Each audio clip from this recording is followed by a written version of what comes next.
Hello guys and welcome to iQuanta YouTube channel. CAT 24 का भी recently result आया and बहुत अच्छा परफॉर्मेंस रहा iQuanta स्टूडेंट्स का भी। क्लोज टू 500 प्लस 99 परसेंटाइलर्स हैं। बट जो कैट 25 के स्टूडेंट्स हैं उनकी अब क्वेरीज धीरे धीरे आना स्टार्ट हो गई हैं कि कैसे स्टार्ट करना है, क्या वो चीज़ें हैं इनिशियल डेज में जो करनी है जिससे एक जो प्रिपरेशन को मोमेंटम मिलना होता है वो मिल जाए। तो यार बहुत सारी सक्सेस स्टोरीज तो अभी आप पढ़ ही रहे होगे, बट क्या कुछ लर्निंग्स थी कैट 24 से, उन चीज़ों के बारे में इस वीडियो में बात करेंगे।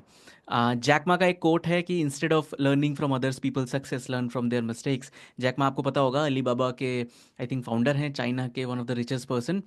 तो बात काफ़ी ठीक है कि यार 24 वाले स्टूडेंट्स की जो भी सक्सेस स्टोरीज हैं कि वो डेली टारगेट्स क्या फॉलो करते थे, कैसे मॉक्स देते थे, कैसे पढ़ाई करते थे, वो सारी चीज़ें तो आपको पता चल ही रही हैं। उसके साथ साथ क्या वो चीज़ें हैं जो उन्होंने की बट आपको नहीं करनी थी, उन सारी चीज़ों के बारे में भी इस वीडियो में मैं आपको बताने वाला हूँ।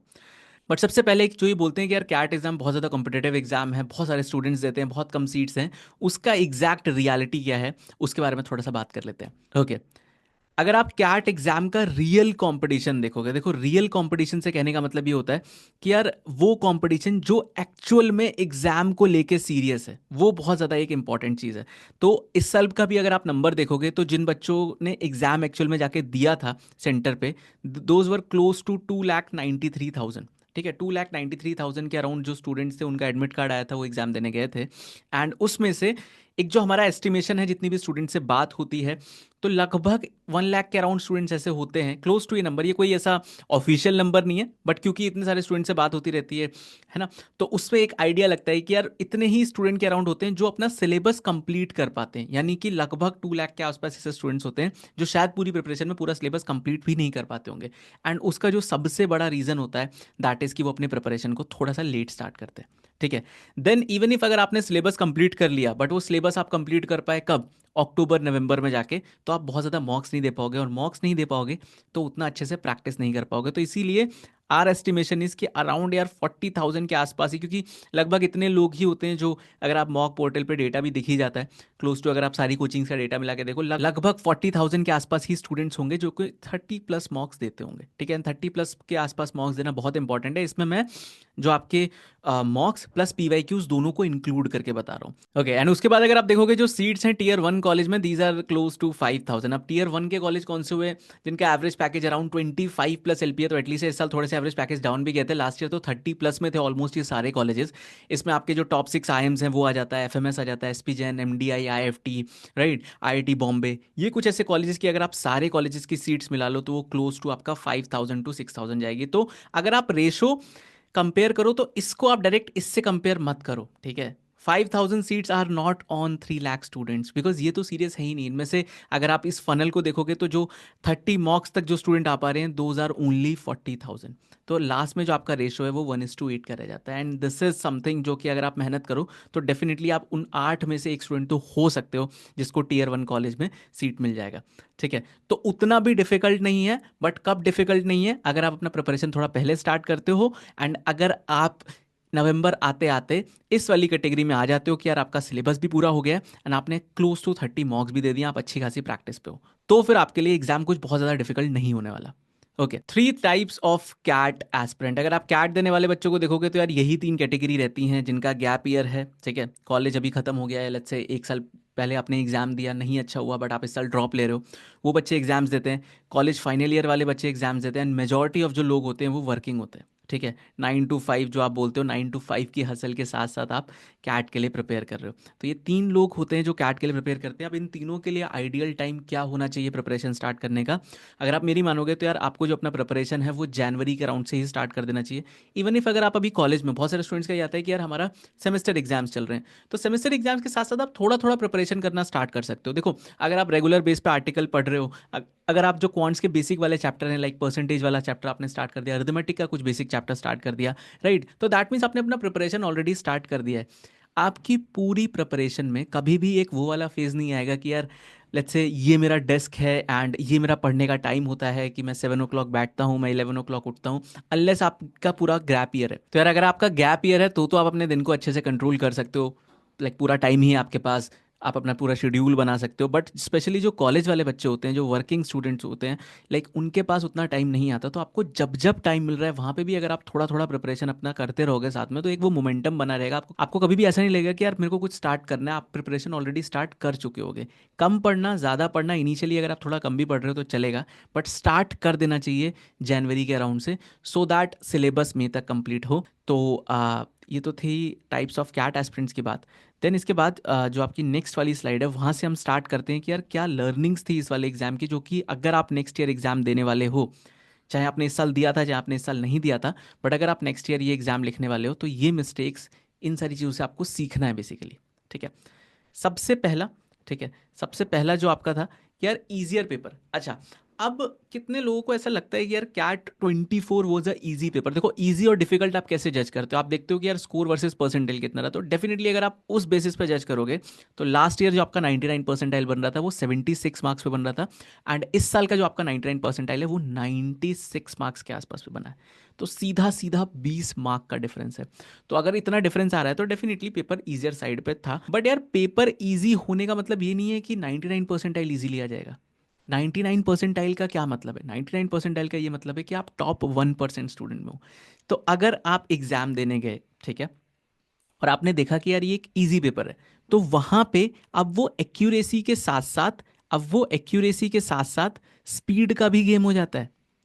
ठीक है, तो अगर देखो अब क्या होता है ना, जब हम प्रिपरेशन करते हैं तो प्रिपरेशन करते करते ना हमारा एक टाइप बन जाता है, एक वो टाइप का स्टूडेंट है यार जो मॉक लगाता है। ठीक है, अब मॉक में अगर मॉक डिफिकल्ट आ जाता है तो उसको उतना प्रॉब्लम नहीं होता, बिकॉज वो अपने क्वेश्चंस को उसको सेलेक्ट करना आता है एंड वो आराम से बैठ के सॉल्व करता है। 40 मिनट का जो लेट्स से एक डीएलआर का सेक्शन है तो उसको दो ही सेट करने हैं, तो उसने ना अपना एक kind of a mental set बना लिया है कि यार मैं एक सेट सॉल्व करने में 20 मिनट लगाता हूँ, तो मैं दो सेट बड़े आराम से 40 मिनट में कर लूंगा। बट अगर कैट 24 जैसा पेपर आ जाता है, अगर वहां पे आ जाते हैं प्योर डीआई के सेट्स, अगर ऐसे सेट आ जाते हैं कि यार इस सेट में तो 3 सेट सॉल्व करने पे 99 बन रहा है, तो फिर आपको थोड़ा सा स्पीड पे काम करना होता है, आपको थोड़ा जल्दी सॉल्व करना होता है। एंड अगर आपने एक ही तरीके से पूरे साल प्रैक्टिस करी है, अगर आप स्टूडेंट ही उस तरीके के रहे हो कि आपने डिफिकल्ट डिफिकल्ट सारे मॉक लगाए हैं, आप सिर्फ मॉक में जाते ही उस माइंडसेट के साथ थे कि यार मैं डीएलआर में दो ही क्वेश्चन करूंगा, मैं वीआरसी में 3 आरसी है ना, और 4-5 वी ही करूंगा, मैं क्वांट में 10 ही क्वांट क्वेश्चन सॉल्व करूंगा, बिकॉज प्रीवियस ईयर ट्रेंड पे इतने पे 99 बन जाता था। बट कैट 24 में ऐसा नहीं हुआ, इसीलिए से बहुत सारे स्टूडेंट्स थे जिनका मॉक में तो बहुत अच्छा स्कोर आ रहा था, बट शायद जो फाइनल उनका 24 का स्कोर आया वो उतना नहीं आ पाया जिससे उनका 99 परसेंटाइल के आसपास बन जाए। द रीजन बिंग कि they were very good with the accuracy thing, but उनका स्पीड वाला गेम उतना अच्छा नहीं था। तो जब आप पूरे साल प्रिपरेशन कर रहे हो तो आपको इस चीज़ का ध्यान रखना है कि यार आप नॉट जस्ट अपनी एक्यूरेसी पे काम करो, एक्यूरेसी तो सबसे इंपॉर्टेंट चीज़ है ही, बट उसके साथ साथ व्हाट इफ अगर पेपर इजी आ जाता है, तो क्या आपके पास वो स्पीड वाला गेम है? क्या अगर आप डिफिकल्ट मॉक में 10 क्वेश्चन कौन के सॉल्व कर पाते हो, बट अगर वही पेपर इजी आ जाए तो क्या आप 40 मिनट्स में 16-17 क्वेश्चन सॉल्व कर पाओगे? अगर आप कर पाओगे तब डेफिनेटली आप एक ऐसे स्टूडेंट बन जाते हो कि यार अगर इजी पेपर आएगा जिसमें आपको ज़्यादा स्कोर करना है आप तब भी अच्छा स्कोर कर जाओगे, अगर डिफिकल्ट पेपर आएगा तो आप अपने सेलेक्टेड क्वेश्चन सेलेक्ट करके आप एक अच्छा स्कोर ले आओगे। तो नेक्स्ट वाली स्लाइड अगर आप देखोगे, pure DI sets after a long time. ठीक है, अब यार कैट में ना एलआरडीआई एक ऐसा सेक्शन है, ठीक है, जहां पे सिलेबस आप कह सकते हो कि डिफाइंड नहीं है। डिफाइंड है, अगर आप अपना प्रिपरेशन स्टार्ट करते हो आपसे बोला जाता है कि आप बार ग्राफ सॉल्व करो, सिटिंग अरेंजमेंट के क्वेश्चन सॉल्व करो। अब सिटिंग अरेंजमेंट में मैं क्यों ही बोल रहा हूँ, अरेंजमेंट के क्वेश्चन सॉल्व करो जिसमें लीनियर सर्कुलर है ना, सिटिंग अरेंजमेंट ये सारी चीज़ें आ जाती हैं। देन उसके साथ आप वेन डायग्राम करते हो, आप गेम्स एंड टूर्नामेंट करते हो, डीआई में जैसे मैंने बताया बार ग्राफ हो गया, पाई चार्ट हो गया, और भी डिफरेंट तरीके की चीज़ होती है। बट बहुत कम ऐसा होता है कि यार इन कॉन्सेप्ट पे डायरेक्ट सेट आ जाएगा। जैसे अगर वेन डायग्राम भी आ रहा है तो वो देखते ही बहुत कम पता लगता है कि यार ये वेन डायग्राम का सेट है, अनलेस आपने बहुत अच्छी प्रैक्टिस उस पे की हो। बट सरप्राइजिंगली कैट 24 में, 23 में ऐसा नहीं हुआ। पोस्ट कोविड जो है आपका एलआरडीए सेक्शन वो डिफिकल्ट आया ही है। दो सेट पे आपका 99 परसेंटाइल बनता था। ठीक है, बट इस साल सेक्शन को थोड़ा इजी करा, क्यों? क्योंकि प्योर डीआई के सेट्स दे दिए। अब प्योर डीआई क्या होता है बेसिकली, कि यार आपको इस तरीके के बार ग्राफ्स वगैरह मिल गए जहाँ पे कुछ आपको बस इंफॉर्मेशन दी हुई थी। मैं ये नहीं कह रहा कि ये सेट सॉल्व करना इजी होता है, देखो पूरा गेम वही है, इनको सॉल्व करना इजी है, बट द पॉइंट इज कि क्या 40 मिनट में आप 3 सेट कर सकते हो? ऐसा भी नहीं है कि सारे डीआई के आए थे, एलआर भी आया था, बट द पॉइंट इज कि अगर आपको कुछ ऐसा दिख जाता है, क्या आपने मॉक में इस तरीके के सेट्स की भी फास्ट सॉल्व करने की प्रैक्टिस करी है? अगर नहीं करी है तो आप एग्जाम में फंस जाओगे। I know a student last 2 साल से 99.5 प्लस ला रहा है डीएलआर में, डिफिकल्ट डीएलआर में, बट इस साल इजी डीएलआर आया एंड उसका परसेंटाइल 92 परसेंटाइल आया। ठीक है, क्यों? क्योंकि आदत ही नहीं है इस तरीके का पेपर सॉल्व करने की, इजी पेपर जिसमें स्पीड का गेम हो थोड़ा सा। तो इससे हमें लेसन ये मिलता है कि यार always prepare for surprises bye covering the entire syllabus. अगर आप अपना प्रिपरेशन पहले स्टार्ट करोगे, आपका सिलेबस मई तक खत्म होगा। जब तक आपका सिलेबस अगर मई तक खत्म हुआ, मई जून तक, उसके बाद आपके पास टाइम होता है मॉक लगाने का। मॉक लगाओगे, आपको कुछ टॉपिक दिखेगा कि यार इस पे तो मैंने उतने अच्छे से प्रैक्टिस नहीं करा, आप वापस सिलेबस पे जाओगे, वापस प्रैक्टिस करोगे, देन नेक्स्ट मॉक लगाओगे। आपके पास ये जो लूप है ना, इसको बार बार रिपीट करने का बहुत टाइम होगा। जितना आप लेट स्टार्ट करोगे, उतना आपको इस चीज़ में थोड़ा सा प्रॉब्लम आने वाला है। तो इस चीज़ का थोड़ा सा बस आपको ध्यान रखना है। ठीक है, देन उसके अलावा अगर आप देखो नेक्स्ट स्लाइड पे क्या बात हो रही है। Okay, significance of मॉक्स। देखो यार, मॉक्स बहुत ज़्यादा इंपॉर्टेंट है कैट की प्रिपरेशन में। ठीक है, अब मॉक्स क्यों इंपॉर्टेंट है ये हमें कैट 24 ने थोड़ा सा तो बताया। देखो, मॉक्स से आपका नॉलेज टेस्ट तो डेफिनेटली होता है। ठीक है, इसीलिए बिना प्रिपरेशन के मॉक कभी नहीं देना चाहिए। 60 to 70% पेपर जब तक नहीं हुआ मत दो मॉक, कोई फायदा नहीं है। ठीक है, उसके अलावा अगर आप देखोगे यार, मॉक से आपका स्पीड वाला गेम इंप्रूव होता है। जब वो टाइमर चल रहा होता है ना, अगर आपने 30-35 मॉक ऐसे लगाए हुए हैं तो आपको उस टाइमर की आदत हो जाती है। इनफैक्ट कुछ पॉइंट के बाद आके आप ऐसे हो जाते हो कि यार, जब आप क्वेश्चन सॉल्व कर रहे होते हो, एक सबकॉन्शियसली आपके दिमाग में चल रहा होता है कि हाँ, आप टाइमर जो है वो 20-22 मिनट्स के आसपास कहीं होगा। जब आपको ऐसा नहीं है कि आपको बार बार घड़ी की तरफ देखना पड़ रहा है। अगर आप कुछ ऐसे स्टूडेंट हो जिसने 3-4 मॉक ही दिए, डायरेक्ट कैट एग्जाम देने चला गया, तो ऐसा हो सकता है कि आप एक सेट सॉल्व करने बैठे एंड देन आपने सडनली टाइमर को देखा, ओ 25 मिनट्स निकल गए। बिकॉज वो आदत नहीं होती टाइमर पे प्रैक्टिस करने की। तो इस वजह से मॉक्स को देना बहुत इंपॉर्टेंट है। देन रिवीजन के लिए सबसे बेटर सोर्स मॉक ही होता है। जब आप एक बार अपना पूरा सिलेबस करते हो, आप उसके बाद जाके मॉक देते हो, देन वहाँ पे आपको यार चीज़ें पता चलती हैं कि इस वाले टॉपिक में मैं उतना अच्छा परफॉर्म नहीं कर पा रहा। आप उसके क्लास पे वापस जाते हो, उसके प्रैक्टिस करते हो, then you again come back to mock. तो जैसे मैंने शुरू में बताया था यार, 30 के around mock including previous year paper definitely target करना चाहिए। ठीक है, तो यहाँ से आप डेफिनेटली जो अटेम्प्ट है, अपना अटेम्प्ट गेम बहुत स्ट्रॉन्ग करते हो। डिफिकल्ट पेपर कम अटेम्प्ट करूंगा, इजी पेपर ज़्यादा अटेम्प्ट करूंगा। एक टाइम के बाद आके आपका वो लेवल सेट हो जाता है कि पेपर देख के आप बता सकते हो कि यार कितने मार्क्स पे इस पर 19 बनना चाहिए, तो अकॉर्डिंगली आपके अटेम्प्ट्स कितने होंगे। तो उसके लिए ज़्यादा से ज़्यादा मार्क्स देना बहुत इंपॉर्टेंट होता है। 24 में बच्चों ने थोड़ी मिस्टेक्स करी। कुछ स्टूडेंट्स ऐसे थे जिन्होंने मेरे को बाद में बताया कि यार कम मॉक दिए थे। तो जितना पहले स्टार्ट करोगे, आपके पास ज़्यादा टाइम होगा मॉक देने का। वीएआरसी सेक्शन इनसाइट्स। अब देखो, वीएआरसी को डिफिकल्ट कभी भी आरसी नहीं बनाता। अगर आप एक पॉइंट इनिशियली आपको ऐसा लगेगा कि यार जो पैसेज आप पढ़ रहे हो, ठीक है, जो पैसेज आज पढ़ रहे हो, अगर उसकी लैंग्वेज बहुत ज़्यादा डिफिकल्ट है, then that is a difficult passage. Initial phase में डेफिनेटली आपको ऐसा लगेगा, रीजन बीइंग कि आपका उतना रीडिंग हैबिट होती नहीं है। बट एक पॉइंट के बाद आप पढ़ते पढ़ते पढ़ते पढ़ते आप रेगुलर बेस पे एऑन से आर्टिकल पढ़ रहे हो, आप हिंदू एडिटोरियल पढ़ रहे हो, अगर आप किसी कोचिंग में, जैसे आई क्वांटा में अगर आप इनरोल्ड हो, तो हम यहाँ पे आपको डेली आर्टिकल्स वगैरह देते हैं। अगर आप वो पढ़ रहे हो, तो एक पॉइंट के बाद आके आपका रीडिंग गेम स्ट्रांग हो जाता है। मे भी बहुत ज़्यादा डिफिकल्ट लैंग्वेज भी आपको फिर डिफिकल्ट कम लगने लगती है। तो फिर वहाँ से जो प्रॉब्लम स्टार्ट होती है, वो स्टार्ट होती है जो ये रीजनिंग के जो क्वेश्चंस होते हैं।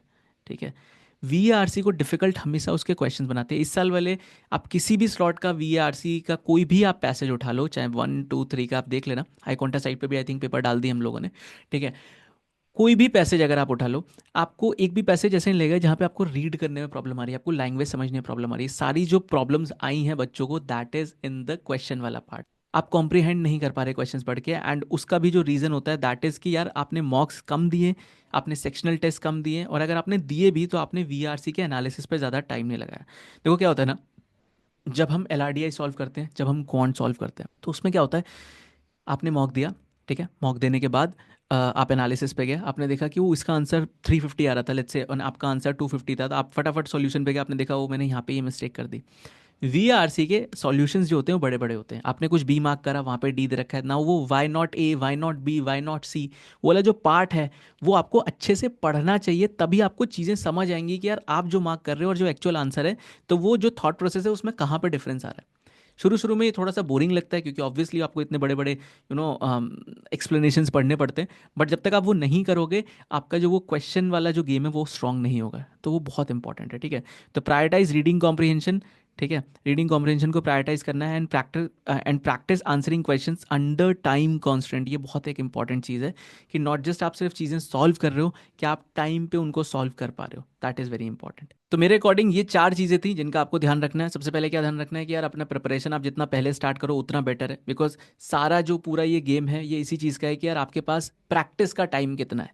कैट एक ऐसा एग्जाम है, सिलेबस कंप्लीट करना इज़ नॉट समथिंग कि यार आपने कैट के लिए बहुत अच्छे से प्रिपेयर कर लिया। इट्स ऑल अबाउट कि आपके पास प्रैक्टिस का कितना टाइम है। ठीक है, और प्रैक्टिस का ज़्यादा टाइम आपके पास तभी रहेगा जब आप चीज़ें पहले कर लोगे, आप उस माइंडसेट में आ जाओगे कि अब मैं सिर्फ रोज़ उठता हूँ और मैं क्वेश्चंस को प्रैक्टिस करता हूँ। ठीक है, तो प्रैक्टिस का टाइम ज़्यादा तभी मिलेगा जब प्रिपरेशन जल्दी स्टार्ट करोगे। ठीक है, लर्निंग क्या थी कि ईजियर पेपर का मतलब ये नहीं है कि आपका परसेंटाइल इजीली आ जाएगा। जितना इजी पेपर आएगा उतना हाई स्कोर करना होगा, तो वहाँ पे आपको एक्यूरेसी प्लस स्पीड दोनों चीज़ों पे काम करना है। सेकंड लर्निंग ये थी कि डीआईएलआर में कुछ भी चेंजेस हो सकते हैं, प्योर डीआई पे भी सेट्स आ सकते हैं, डिफरेंट तरीके के सेट्स आ जाते हैं। हर तरीके का सेट आपको प्रैक्टिस करके जाना है ना। कुछ भी सोच के नहीं जाना कि केसलेट्स ही आता है या फिर वेन डायग्राम्स ही आता है, गेम्स एंड टूर्नामेंट ही आता है, कुछ भी आ सकता है। You should be ready for it. Significance of मॉक्स, मॉक्स बहुत इंपॉर्टेंट है। जितने जल्दी स्टार्ट करोगे उतने ज़्यादा मॉक्स दे पाओगे। एंड वीआरसी सेक्शन का रेगुलर बेस पे, नॉट जस्ट रीडिंग, बिकॉज जितने भी आप लोगों से वीआरसी के टिप्स मांगोगे डेफिनेटली दे विल से, और कहना भी चाहिए इनिशियल स्टेजेस पे कि यार आपको रीड करना है। बट रीड करते करते करते करते करते करते जब आप एक वो लेवल डेवलप कर लो तो वहाँ से प्रैक्टिस वाला गेम थोड़ा सा स्ट्रॉन्ग करना है। सेक्शनल्स देके, मॉक्स देके, पीवाई क्यूज को सॉल्व करके आपको जो कॉम्प्रीहेंशन वाला पार्ट है उसको बेटर बना लेना है। यार आईकॉन्टा रिजल्ट्स की अगर मैं बात करूँ तो इस साल डेफिनेटली रिकॉर्ड ब्रेकिंग रिजल्ट है। लास्ट ईयर 200 के अराउंड 99% आए थे। इस साल अभी तक जितने भी स्टूडेंट्स से हमें रिजल्ट मिले हैं 500 के अराउंड 99% आए हैं आईकॉन्टा से। ठीक है, वेदांत जो है उनका 99.98 परसेंटाइल आया। ठीक है, जो इंद्रजीत सर के साथ उनका व्हाट्सएप वाला चैट है, इनका जो रॉ स्कोर था that was around 138 marks. Then Mridul, अगर आप देखोगे Mridul is also a doubt solver in iQuanta. IQuanta student iQuanta में डाउट सॉल्व करते हैं। 3000 के अराउंड इन्होंने क्वेश्चन सॉल्व करे। अभी रिसेंटली इनके साथ एक इंटरव्यू करा है विक्रांत सर ने, यूट्यूब पे आने वाला है। ठीक है, तो चैनल को सब्सक्राइब कर लेना। देन अनिरुद्ध का अगर आप स्टोरी देखोगे तो लास्ट ईयर उनका 93 परसेंटाइल था एंड इस साल उनका 99.89 परसेंटाइल है। Amazing student. ठीक है, हर्षित रघुवंशी, एक ऐसा स्टूडेंट जिसका पिछले अटेम्प्ट में अराउंड 80 परसेंटाइल था बट इस साल उनका 98 परसेंटाइल के अराउंड आया। ठीक है, तो ऐसे स्टूडेंट्स को भी मैंने इसीलिए इसमें रखा है कि यार अगर आपका लेट्स से इस साल थोड़ा कम भी परसेंटाइल आया तो उम्मीद नहीं छोड़नी है। डेफिनेटली नेक्स्ट ईयर आप बहुत अच्छा परफॉर्म करोगे क्योंकि सिलेबस आपने कर लिया, मॉक्स आपने लगा लिए हैं, एग्जाम का आपको आइडिया लग गया है। तो अगले साल के लिए बहुत ज़्यादा चीज़ें बचती नहीं है, सिर्फ आपको प्रैक्टिस करनी है। बट मेक श्योर करना प्रैक्टिस आप राइट रिसोर्स से करो। ठीक है, शौविक अगर आप देखोगे, शौविक का खुद का स्टार्टअप था, अगस्त में उन्होंने वो क्लोज करा। आई क्वांटा का लास्ट बैच उन्होंने ज्वाइन करा एंड ही स्कोर 99.43 परसेंटाइल। तो हमारा जो कैट 25 का बैच है वो लॉन्च हो चुका है। क्लासेस बहुत जल्द स्टार्ट होने वाली हैं। सारी डिटेल्स आपको डिस्क्रिप्शन में मिल जाएंगी। कोई भी क्वेरी है वहाँ पे एक नंबर भी दिया, आप वहाँ पे जाके डायरेक्टली कॉल कर सकते हो। एंड आई होप इस वीडियो से आपको थोड़ा सा आइडिया लगा होगा कि क्या करना है और क्या नहीं करना है। बस अपना प्रिपरेशन जितना जल्दी स्टार्ट कर सकते हो कर दो, एंड डेफिनेटली आप कैट 25 में बहुत अच्छा परफॉर्म करने वाले हो। All the best.